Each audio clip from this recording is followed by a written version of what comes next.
नमस्कार मित्रों। बहुप्रतीक्षित शब्द का अर्थ होता है जिसकी बहुत समय से प्रतीक्षा की गई हो, लेकिन सालार के लिए ये शब्द छोटा पड़ेगा। इससे भी बड़ा कोई शब्द हो तो उसका प्रयोग किया जाना चाहिए इस फिल्म के लिए। इस फिल्म के लिए इतनी अधिक प्रतीक्षा करनी पड़ी है कि आज सालार देखते हुए विश्वास नहीं हो रहा था कि सच में सालार ही देख रहा हूँ या कोई सपना। फिल्म की समीक्षा करने से पहले मैं बता दूं कि वीडियो पूर्ण रूप से स्पॉइलर फ्री रहने वाला है, तो आपने यदि फिल्म ना भी देखी हो तो भी आप इसे निश्चिंत होकर देख सकते हैं। मैं ऐसा कुछ भी नहीं बताने वाला जिससे आपके फिल्म देखने पर कोई विपरीत प्रभाव पड़े। मित्रों, जब से मुझे ये पता चला था कि सालार केजीएफ से बिल्कुल भिन्न है, मैं इसे देखने के लिए अत्यधिक उत्सुक हो गया था। केजीएफ की सबसे बड़ी समस्या उसकी थीम है। उसमें नायक ही खलनायक वाले अनैतिक कार्यों में लिप्त था, लेकिन यहाँ सालार का नायक वास्तविक अर्थों में नायक है, रियल हीरो। मित्रों, इस फिल्म में कई बातें अच्छी हैं तो कुछ बातें बुरी भी। इसके सकारात्मक और नकारात्मक पक्ष दोनों पर ही हम साथ साथ चर्चा करते हुए चलेंगे। जैसा कि ट्रेलर से पता चल रहा था कि ये 3 कबीलों की कहानी है, मन्नार, शौर्यांग और घनियार। ये सभी खानसार नाम के राज्य पर शासन करते हैं। इन तीनों के बीच सत्ता को लेकर जो रक्त रंजित संघर्ष आरंभ होता है, उसी संघर्ष की कहानी का नाम है सालार। इस संघर्ष के कारण फिल्म में ढेर सारा एक्शन और वायलेंस है। कुछ जगहों पर परिस्थितियां ऐसी निर्मित की गई हैं कि उस समय का एक्शन देखकर आप रोमांचित हुए बिना नहीं रह पाएंगे। जैसे कि खानसार में एक लड़की की अस्मिता बचाते हुए देवा द्वारा किया गया राक्षसों का वध, वो बहुत ही रोमांचित कर देता है हम सभी को। लेकिन यहाँ पर एक बात मुझे बिल्कुल पसंद नहीं आई। जो व्यक्ति यहाँ स्त्रियों के साथ बलात्कार करता है, उनकी अस्मिता से खेलता है, उसके साथ ही सनातन संस्कृति के चिन्ह अपने शरीर पर धारण किए हुए हैं। वो डमरू बजाते हुए खुद जाते हैं लड़की उठाने के लिए और उसे घसीट कर लाते हैं ताकि उनका सरदार उससे बलात्कार कर सके। ये सब कुछ इस तरह से दिखाया गया है जैसे लगता है कोई बड़ा अनुष्ठान किया जा रहा हो। ये जानबूझकर ऐसा क्यों दिखाया गया मैं समझ नहीं पाया, पर यह बिल्कुल भी ठीक नहीं लगा मुझे। मित्रों, क्योंकि फिल्म की रिलीज से पहले ही ये बता दिया गया था कि ये 2 ऐसे मित्रों की कहानी है जो अब सबसे बड़े शत्रु बन गए हैं, तो मैं यही सोच रहा था कि गलती कर दी है निर्माताओं ने यह बताकर कहीं ना कहीं लोगों की फिल्म के प्रति उत्सुकता को सीमित कर दिया है। पर फिल्म देखने के बाद मैं कह सकता हूँ कि इस बात से हमारे फिल्म देखने के अनुभव पर कोई भी विपरीत प्रभाव नहीं पड़ता।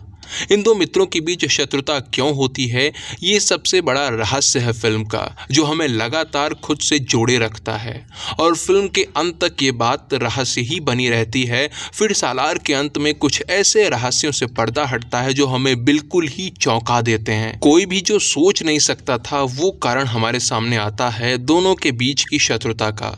ये फिल्म का सबसे बड़ा प्लस पॉइंट है, सकारात्मक पक्ष है। अब यहाँ मैं खानसार राज्य के विषय में थोड़ी बात करना चाहूँगा, पर निश्चिंत रहिए ये कोई ऐसा स्पॉइलर नहीं है जो आपके फिल्म देखने के अनुभव पर विपरीत प्रभाव डाले। मित्रों, इसमें दिखाया गया है भारत की स्वतंत्रता के समय जब अधिकांश रियासतें भारत में सम्मिलित हो गई थीं, तो उस समय खानसार ने भारत में न मिलकर स्वतंत्र रहने का निर्णय लिया था और समझौता ये हुआ था कि खानसार पर भारत के नियम लागू नहीं होंगे जबकि वहाँ के नियम भारत पर लागू होंगे।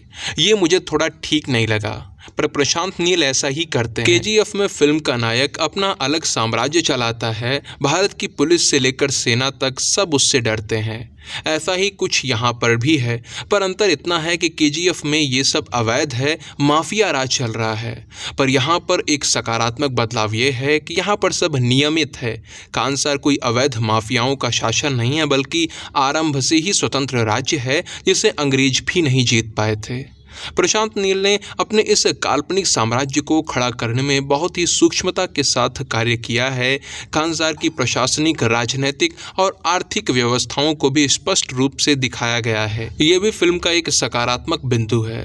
मित्रों, आपने यदि केजीएफ देखी है तो एक समानता आप सालार और केजीएफ दोनों में ही देख सकते हैं, और वो समानता ये है कि दोनों ही काली हैं, डार्क हैं। फिल्म की हर चीज काली ही नजर आती है, कैरेक्टर्स से लेकर उनके वस्त्र, आसपास की चीजें, सब कुछ कालिमा लिए हुए हैं। कहीं अत्यधिक कालिमा दिखती है तो कहीं मध्यम स्तर की, तो कहीं थोड़ी थोड़ी। बाकी रंग हमें वहीं पर दिखते हैं जहां पर उन्हें चाह कर भी छिपाया नहीं जा सकता था।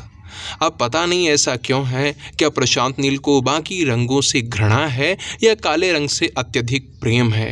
जो भी है, ये थोड़ा सा अजीब लगता है, ठीक नहीं लगता है देखकर। आशा यही करता हूँ कि अपनी अगली फिल्म में वो अन्य रंगों के प्रति अपनी जो शत्रुता है उसे भूलकर सभी को अवसर देंगे। तो जब सालार द्वारा एक गीत रिलीज किया गया था, सूरज ही छांव बन के, जो कि देवा और वर्दा की मित्रता पर आधारित था, तो उसे देखकर मुझे लगा था कि इन दोनों की मित्रता को बहुत ही भावुक तरीके से प्रस्तुत किया जाएगा। हम इन दोनों ही पात्रों से, इनकी मित्रता से एक भावनात्मक जुड़ाव का अनुभव करेंगे।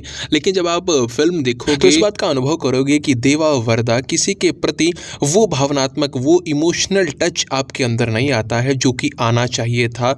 ये भी कहीं ना कहीं एक बड़ा नकारात्मक पक्ष है इस फिल्म का। मित्रों, ये थे सालार के विषय में मेरे विचार। इतना ही कहूँगा, जितनी प्रतीक्षा करवाई है इस फिल्म ने, उस अनुरूप तो फिल्म नहीं थी। प्रतीक्षा की भरपाई ये फिल्म नहीं कर पाई है। कुछ बातें तो फिल्म के अंदर इतनी समस्याग्रस्त लगी मुझे, जिन्हें देखकर ऐसा लगा कि कहीं जानबूझकर कोई एजेंडा तो नहीं फैलाया जा रहा है। लेकिन ऐसा भी नहीं है कि यह फिल्म आपको निराश कर देगी। फिल्म आपको निराश नहीं करेगी, आप इसे देख सकते हैं। बाकी यदि आप इस समीक्षा के किसी भी बिंदु से सहमत नहीं है तो अपना विरोध अवश्य जता सकते हैं। जहां तक सालार को रेटिंग देने की बात है तो मैं इसे 10 में से 5.5 सितारे देना चाहूंगा, 5.5 आउट ऑफ 10 स्टार। वीडियो को अंत तक देखने के लिए आप सभी का बहुत बहुत धन्यवाद। जय सिया राम, जय मां भारती।